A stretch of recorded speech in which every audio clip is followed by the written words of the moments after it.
बिस्मिल्लाहिर्रहमानिर्रहीम। अस्सलाम वालेकुम। पाकिस्तान टुडे के साथ मैं हूं मंसूर आजम काजी। ठीक है, got your point. Doctor Farooq साहब, मुझे एक चीज़ बताएं, अभी इन्होंने राशन कार्ड भी जी हेल्थ के अंदर इशू किए हैं जो कि लॉन्च किए गए हैं। 10 लाख लोगों को ये दिए जाएंगे, नीडी लोग होंगे जिनको ये दिया जाएगा। सो हेल्थ को लेकर प्रायोरिटी इज़ देयर, काम भी हो रहा है, लेकिन अनफॉर्चुनेटली शायद उस तरह एक्नॉलेज नहीं हो पा रहा। आज अगर 10 महीने भी गुजर गए हैं, हुकूमत जितनी भी अपनी इस चीज़ को लेकर चीज़ें आगे लेकर आ रही है। देखिए, बात यह है कि आप कोई कितना ही काबिल क्यों ना हो और कितना ही अच्छा क्यों ना हो, वो 10 महीने में तबाही नहीं ला सकता इकोनॉमी की। क्योंकि इकोनॉमी को डीरेल करने के लिए आपको 5 साल चाहिए, 10 साल चाहिए, क्योंकि आप गलत सिम्प के ऊपर गलत बुनियाद रखें और फिर गलत सिम्प पे चल पड़ें, कर्जे लेते जाएं, तो उसके बाद उसके असरात आने शुरू हो जाते हैं। मेरा अपना ख्याल है कि जो हुकूमत ने बजट दिया है, इसमें अगर अपोजिशन ये समझती है या कुछ और लोग समझते हैं कि इसमें खराबियां हैं बहुत और ये आवाम को इसका नुकसान हो रहा है, तो उनको एक पैरेलल बजट अपना भी देना चाहिए। अब सिर्फ यहाँ पे नुक्ताचीनी करना और सिर्फ उसको क्रिटिसाइज़ करना में हमें काफ़ी नहीं है।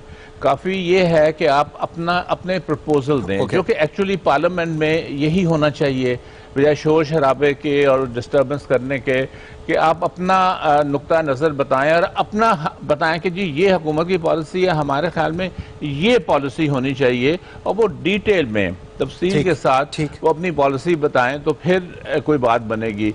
मेरा अपना ज़ाती ख्याल है कि इट्स टू अर्ली हम हुकूमत को जैसा ब्लास्ट कर रहे हैं, बल्कि इन्होंने ओथ भी नहीं उठाया था तो हमने नुक्ताचीनी शुरू कर दी थी हुकूमत के ऊपर। हुकूमत को 1-2 साल दें और उसके बाद फिर देखें कि उन्होंने जो अपनी ये पॉलिसीज़ ला रहे हैं, क्या वो फल ला रही हैं, क्या वो लोगों के फलाह बहबूद के लिए चल रही हैं या नहीं चल रही। तो फिर हम सारे मिलकर उसको क्रिटिक कर सकते हैं। लेकिन मैं फिर भी कहूँगा, क्रिटिक का मतलब सिर्फ क्रिटिक नहीं है, उसका मतलब क्या है कि हम ऑल्टरनेटिव भी उसका बदल भी हम इस चीज़ को लेकर। सर मुझे एक चीज़ बताएं, ये जो असेंबली में हो रहा है, मैं पॉलिटिशियन है उनके पास अभी बाद में जाऊंगा, but really I want to have this thing.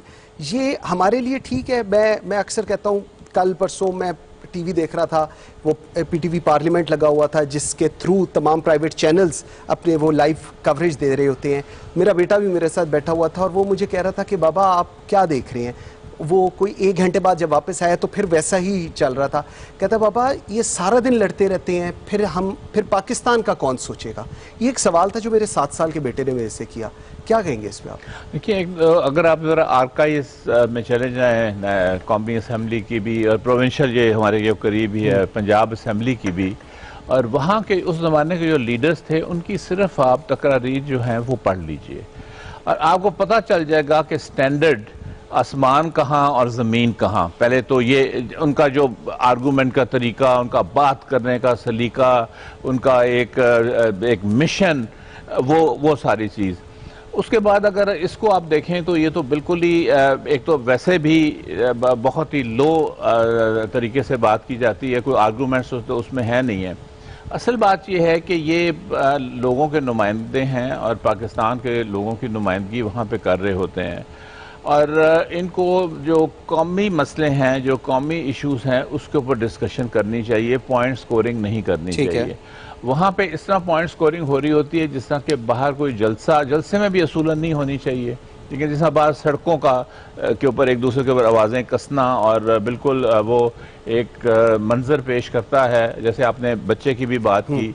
तो ये नौजवान जो हमारे नस्ल है या बच्चे हैं, ये क्या सीख रहे हैं, ये क्या इनसे सीखेंगे या क्या ये देखेंगे क्या हो रहा है। एक आर्गूमेंट होती है, आप किसी की बात सुने अच्छी तरह, फिर आप उसका एक आर्गूमेंट्स के साथ जवाब दें, लॉजिक के साथ जवाब दें, और फिर दूसरे को बात पसंद है या नहीं है, लेकिन कम से कम एक आपका तरीका कार तो इस किस्म का होना चाहिए।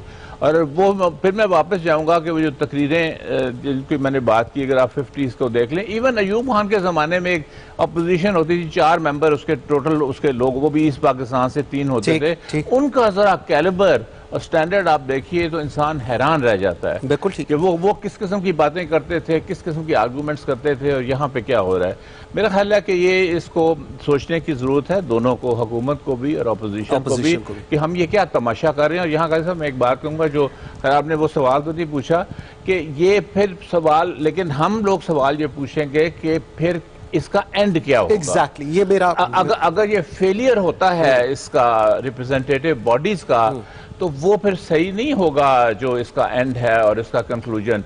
और हमें ये भी बात याद रखनी चाहिए कि हम यहाँ पे हो चुका है बहुत, बिल्कुल ऐसे बांग्लादेश में भी हो चुका है, यहाँ पे भी हो चुका है। Very valid. फारूक हसनात साहब, ये कमीशन, हाई पावर्ड कमीशन बनाया प्राइम मिनिस्टर इमरान खान ने, जिसको इन्होंने अर्लियर कहा था कि हम 6,000 से लेकर किस तरह 30,000, ये जो 24,000 इंक्रीमेंट हुआ है लोन्स के अंदर, ये कैसे किया जाए। हुसैन असगर फॉर्मर आईजीबी रहे हैं हमारे, इस वक्त डिप्टी चेयरमैन नैब है, उनको कहा गया है। अर्लियर एक जो let me be the devil's advocate, कहा जा रहा है कि जी नैब है जो इंडिपेंडेंट है, जो इन्वेस्टिगेट कर रहा है इन सारी चीज़ों को, एक ये स्पेशली प्राइम मिनिस्टर ने अपने अंडर बनाया है, जिसके बाद अब उनका फोकस ये है कि इन लोगों को पकड़ा जाए तो वो इन लोगों को पकड़ेंगे। मेरा अपना इस पे ये व्यू था कि अगर आपने कुछ नहीं किया तो एक क्या 10 कमीशन बन जाए, आपको किसी ने क्या बिगाड़ लेना है। Your views on that. मैं भी डेविल्स एडवोकेट आपके साथ मिलके, मेरा अपना ख्याल है कि जो कि नैब ने केसेस हैं, मौजूद हैं, वो पहले तो इस हुकूमत ने बनाए नहीं, वो तो इन्होंने एक दूसरे के खिलाफ बनाए थे। तो अब मुझे समझ नहीं आती कि ये इन्होंने अपना उसको ऑन क्यों कर लिया है और अपने साथ मुसीबत क्यों उठा ली है। वो मुसीबत इसलिए उठा ली है कि ये टॉन्ट करते हैं, जब ये असेंबली हो या कोई जगह हो, ये टॉन्ट करते हैं, आप चोर हैं, आप डाकू हैं। देखिए केसेस इस वक्त नैब के पास हैं, या वो कोई हाई कोर्ट में भी चले जाते हैं, कोई सुप्रीम कोर्ट में भी चले जाते हैं। सुप्रीम कोर्ट को अपना काम करने दीजिए, हाई कोर्ट को अपना करने दीजिए, नैब को अपना करने दीजिए। आप किसी को चोर डाकू ना कहें, आप आराम से हुकूमत चलाएं और आप कोशिश करेंगे जो पार्लियामेंट है ये सही तरह फंक्शन करे। ठीक है, क्योंकि सारा झगड़ा ही तब होता है जब ये अब इसलिए, और ये वैसे भी अच्छी बात नहीं है कि अभी अदालतों ने इनको सजा सुनाई नहीं तो पहले से हम नारे लगाना शुरू कर दें। मेरे हमें ये खुद भी हुकूमत के लिए अच्छा नहीं है, क्योंकि हुकूमत का अपना इसमें इंटरेस्ट होता है और होना चाहिए कि वो कम से कम हंगामे हों, कम से कम फसाद हो, ताकि वो फिर अच्छी पॉलिसीज ला सकें, लोगों को समझा सकें। और मेरा ख्याल है ये मुसीबत उन्होंने खुद अपने सर ली हुकूमत।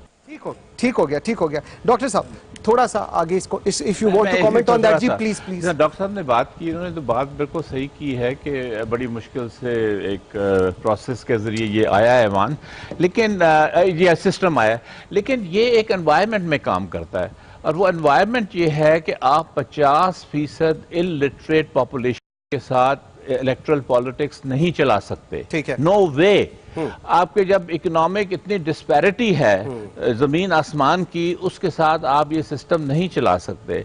इस सिस्टम को चलाने के लिए आपको बाकी जो चीज़ें हैं वो भी सीधी करनी होगी, और उसमें सबसे ज़रूरी एजुकेशन। देखिए यहाँ पे बात हो रही थी सड़कों की, सारी और बचा है, सड़कें भी होनी चाहिए, पुल भी होने चाहिए, वो ज़रूरत होती है, लेकिन जो ह्यूमन फैक्टर्स हैं, जिसमें एजुकेशन है और हेल्थ है, उसमें तो आप देख लीजिए कि हमारा जो लिटरेसी रेट है 55% हम कहते हैं, जो 2 नाम अपने लिख सके।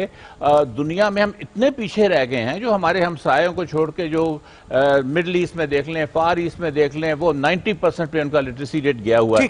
अच्छा, एक सेकंड में बात करूंगा, बीमारियों की भी बात की, अब तो एड्स में भी माशाल्लाह पाकिस्तान एक फैलाने वाला मुल्क में शामिल हो गया। अच्छा, मैं आपसे ही आई रियली वांट, बिकॉज हमारे पास टाइम बहुत थोड़ा रह गया सर, ये बीबीसी ने एक रिपोर्ट इशू की जो एंटी पाकिस्तान ह्यूमन राइट्स के ऊपर जी बड़ा जुल्म हो रहा है, और जिसको कंडेम किया पाकिस्तान ने, और उसके बाद मिनिस्ट्री ऑफ इंफॉर्मेशन ने इनको डोजियर भेजा है, जिसके अंदर कहा गया है कि एक तो आप माफ़ी मांगे और अपनी वेबसाइट से ये चीज़ उतारे।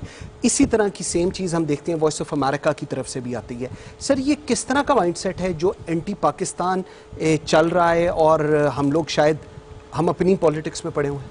मेरा ख्याल है कि हमें जो आपके अगर मुराद है वहाँ से जो फाटा में जो कुछ होता रहा, वो उससे होता रहा सारा, हाँ, इन्होंने हाईलाइट किया था उसको, जरूर से ज्यादा किया था, और ये करते भी हैं। वेस्टर्न मीडिया थोड़ी सी बात भी हो तो उसको ऊपर ले जाते हैं, लेकिन मेरा हमें हमारी तरफ से कोई ज्यादा वो अच्छा जवाब नहीं आया। यानी अगर आप देखिए, हम अभी बात कर रहे थे जिस तरह स्पीकर से आप शुरू करें, डिप्टी स्पीकर से होते हुए, डिफेंस मिनिस्टर से होते हुए, आप लीडर ऑफ हाउस जो सेनेट में हैं, उसके बाद आप पार्लियामानी अफेयर्स के मिनिस्टर हैं, इंटीरियर मिनिस्टर हैं, दे आर ऑल वो उसी इलाके के हैं सारे, और रिलीजियस मिनिस्टर भी, वो तो हाई फाटा के। और 40-40% आपकी फौज में रिप्रेजेंटेशन है पश्तूनों की, जबकि 12% उनकी टोटल पॉपुलेशन है। मेरा ख्याल है ये टू बिगिन विद ये एक नॉन स्टार्टर है, जो वो प्रोपेगेंडा करता है जिसकी कोई बुनियाद ही नहीं है।